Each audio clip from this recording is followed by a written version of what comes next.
Anarcocapitalismo. O que vem a ser este movimento? E qual deve ser a posição conservadora, e eu diria até cristã, diante deste movimento? Vamos discutir um pouquinho sobre isto?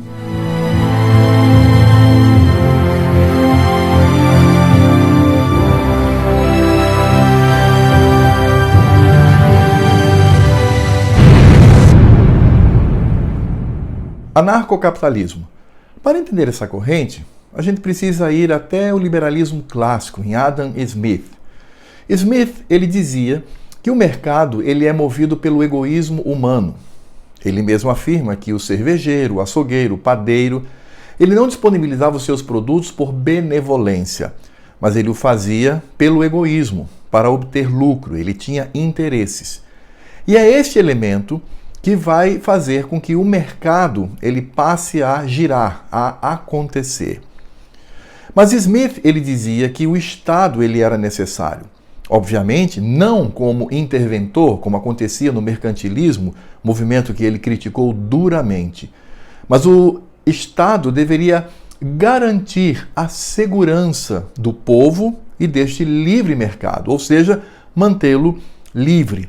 Claro que em algumas condições extremíssimas, o Estado poderia fazer pequenas intervenções no mercado, mas no geral ele não poderia fazer isso. Ele deveria apenas garantir a liberdade e a propriedade privada. Quem vai nessa mesma linha é Frédéric Bastiat. Bastiat dizia que ao Estado competia apenas preservar e garantir a liberdade e também preservar a propriedade. E o Estado não poderia passar desses dois elementos. Isto ficou conhecido posteriormente como minarquismo. Minarquismo é um termo cunhado pelos libertários. Os libertários são aqueles liberais, ou chamados de novos liberais, que vão caminhar para uma redução maior do governo. Para os minarquistas, o governo deveria apenas se preocupar com a segurança pública, com a legislação e também com a aplicação do direito, através do seu aparato, os magistrados, Ministério Público, advogados, etc. Ele deveria fazer apenas isso, sem nunca interferir no mercado. Nunca. Então, essa é a sensível diferença entre os libertários e os liberais clássicos. Porque o liberalismo clássico ainda via a possibilidade muito extrema, muito remota, muito rara do Estado interferir no mercado desde que buscasse a segurança nacional e, de certa forma, o bem-estar para todos os indivíduos da sociedade. Mas o libertarianismo não. Ele não aceita nenhuma interferência do Estado, a não ser como polícia. Então, o exército, a polícia, os investigadores, os juízes, os tribunais, a aplicação da lei, a punição, tudo isto deve fazer parte do aparato do Estado, que deve agir somente nesta área e não interferir em mais absolutamente nada. Mas deste grupo surgiu o que Murray Rothbard chamou de anarcocapitalismo. O anarcocapitalismo é uma direita extrema. É a posição que diz não existir nenhum Estado. O Estado deve ser absolutamente zero. E a sociedade, com o seu mercado, deve se autorregular. Ora, o que isso significa? Significa que não haveria um poder central de polícia ou de magistratura ou de legislação. Tudo isso deveria acontecer na livre concorrência. Então, as empresas, elas deveriam criar as suas leis, obviamente que algumas deveriam convergir com leis gerais e outras mais particulares, e até mesmo os tribunais deveriam ser contratados de empresas privadas, ou seja, o indivíduo deveria pagar pelo seu próprio julgamento. Agora, a pergunta que deveríamos fazer é: essa extrema-direita, ela é razoável? Essa extrema-direita, onde afirma ser a sociedade algo que deve estar isenta de qualquer tipo de Estado. Isso procede? Ao meu ver, não. Nós temos aí um grande problema. E eu gostaria de enumerá-los aqui, fazendo a minha crítica a essa extrema-direita que eu considero, inclusive, perigosa. O primeiro ponto que eu quero trazer aqui é o princípio da não agressão. O princípio da não agressão foi defendido pelos libertários. Ayn Rand, Murray Rothbard, eles defendiam esse princípio dizendo que não deveria existir nenhuma agressão por parte de ninguém. Bem, esse princípio não é original desses pensadores. Ele vem já desde a antiguidade. É a chamada regra de ouro. Não faça com os outros aquilo que você não quer que se faça com você. O princípio está correto. Porém, o problema é quando o anarcocapitalismo diz que a sociedade diluída deveria controlar esse sistema da não agressão. Bem, se não pode existir nenhuma agressão, como reprimir esta agressão? Bem, os anarcocapitalistas dizem que neste caso, sim, poderia haver algum tipo de repressão. Mas a pergunta é, essa repressão vem de quem? Dos grandes empresários? Das grandes indústrias? Dos grandes capitalistas? Este é o problema. Porque quem vai definir o que é agressão e o que não é agressão? Este é um ponto a se considerar. E é por isso que o princípio da não agressão, uma regra de ouro, se torna extremamente problemática na ideia do anarcocapitalismo.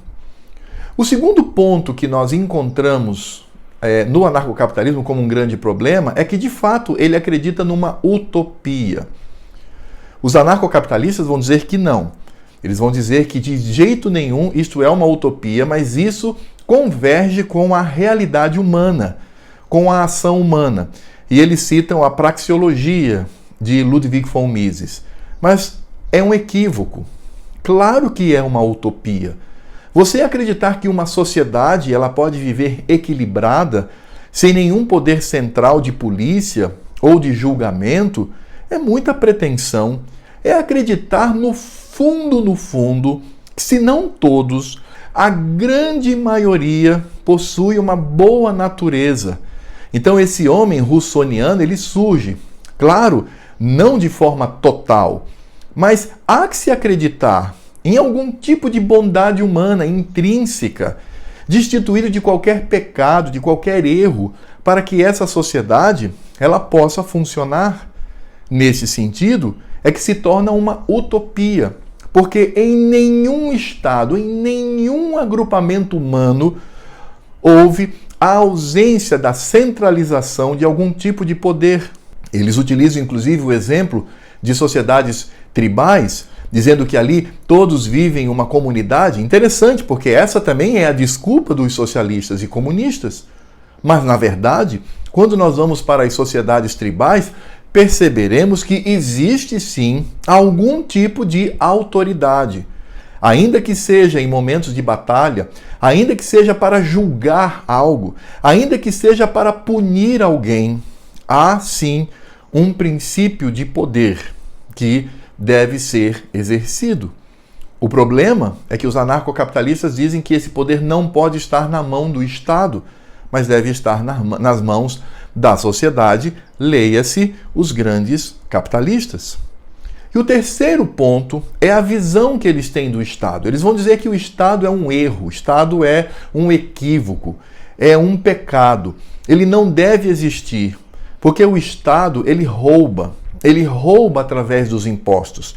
Todo imposto cobrado pelo Estado é roubo, porque ele não produz nada, mas ao mesmo tempo retira dos indivíduos o dinheiro que não lhe pertence para exercer aquilo que lhe é devido. Bem, isso por si só já mostra que o anarcocapitalismo é uma utopia perigosa e, ao mesmo tempo, uma utopia que traz ou traria grandes prejuízos, porque vale ressaltar que os anarcocapitalistas, como eles defendem uma liberdade absoluta do indivíduo, eles desconsideram certas práticas sociais. É claro que eles são contrários ao crime, à agressão, mas certas práticas individuais, quando a pessoa faz para si só, eles não veem problema nenhum. Como, por exemplo, o uso de drogas. Como, por exemplo, outras práticas que o indivíduo escolhe para si mesmo, mas que, obviamente, são um erro contra a pessoa humana. E, por fim, eu faço o seguinte questionamento. O cristão, ele pode ser anarcocapitalista? O cristão, ele pode ser da extrema direita? Eu diria que não, meus caros, de forma nenhuma. E eu vou utilizar aqui os argumentos para mostrar que toda a dimensão do anarcocapitalismo é contrário ao evangelho. Aliás, a maioria dos seus proponentes era ateia, ou pelo menos negava a religião, como Ayn Rand. Então veja só, primeiro, a ideia do princípio da não agressão. Como eu disse, é claro que eles acreditam num certo poder coercitivo, mas há que se acreditar que o homem possui em si força suficiente para ser bom. E nós sabemos que as Escrituras Sagradas dizem que o homem vive na depravação total. Nesse aspecto, eles arranham Rousseau. Nesse ponto, eles pelo menos ficam na mesma direção do sentimento que move a teoria socialista. Por isso, ela é contrária às Escrituras Sagradas. E também aí nós temos um grande problema, porque nesse aspecto nós vamos desconsiderar a atuação divina de Deus para a transformação do coração humano. Nós vamos acreditar que ele, por sua própria força, pode construir uma sociedade boa, livre e satisfatória. O outro ponto que eu quero trazer aqui é a própria utopia. O anarcocapitalismo crê que há a possibilidade de se construir uma sociedade quase que perfeita neste mundo. Um mundo melhor. Um mundo onde viveríamos o paraíso da liberdade. E nesse aspecto, a própria utilização do conceito liberdade, ela é equivocada. Porque liberdade existe, mas não é um princípio, mas é algo a ser vivido. Porque a liberdade, ela possui limites. Sempre vai existir limite para a liberdade. E nesse aspecto, o anarcocapitalismo, como uma filosofia, ela se destrói. Ela entra em contradição, em rota de colisão. Por isso, pensar numa utopia, e sim, é uma utopia, é contrário àquilo que as Escrituras Sagradas nos ensinam, dizendo que o único ambiente perfeito que será vivido é quando todos estiverem na eternidade com o Rei Jesus. E o terceiro e último ponto que nós encontramos aqui é a questão do Estado. E veja, como foi mencionado, no sistema anarcocapitalista, os que têm mais dinheiro se sairiam bem, claro. Você acha que ele iria contratar um tribunal para julgar a sua causa? À base de quê? Obviamente, por ter dinheiro, ele poderia sim contratar juízes que viriam a seu favor contra aqueles que possuem menos dinheiro, que entraram contra ou contra quem eles estão acusando. Então aí nós já teríamos algo terrível. E por que eu quero dizer isso? Porque é necessário que o poder de punição ele seja externo, ele seja separado. Por isso o Estado, como aquele que exerce a justiça, aquele que exerce a legalidade, aquele que pune o crime e honra o homem de bem, ele não só é necessário, como ele é de Deus. Veja, as Escrituras Sagradas dizem que as autoridades políticas, elas são ministros de Deus. Elas são enviadas do Senhor. Um exemplo disso é quando Pilatos estava ali com Cristo e ele disse: "Você não vê que eu tenho poder para te libertar?" Qual foi a resposta de Cristo? "Nenhum poder teria sobre mim, se do alto não te fosse concedido." Ou seja, toda autoridade provém do Senhor Deus. É por isso que a observância do quinto mandamento é extremamente importante. Então, dizer que o Estado em si numa proposta filosófica, dizer que o Estado em si é um erro, que o Estado em si é algo que não deveria existir, é um pecado social, é um ladrão, nós estamos contrários às Escrituras Sagradas. Até mesmo o imposto é uma dívida. Cristo disse: dai a César o que é de César e a Deus o que é de Deus. E Paulo diz que o tributo é uma dívida que temos com estes que são ministros de Deus. Para quem duvida, vá lá para Romanos capítulo 13 e confira. Então, nesse aspecto, é impossível alguém ser cristão tendo a visão das Escrituras Sagradas, pautada na teologia reformada. É impossível ele defender o anarcocapitalismo. Aliás, se ele assim o fizer, ele estará pecando contra o Senhor.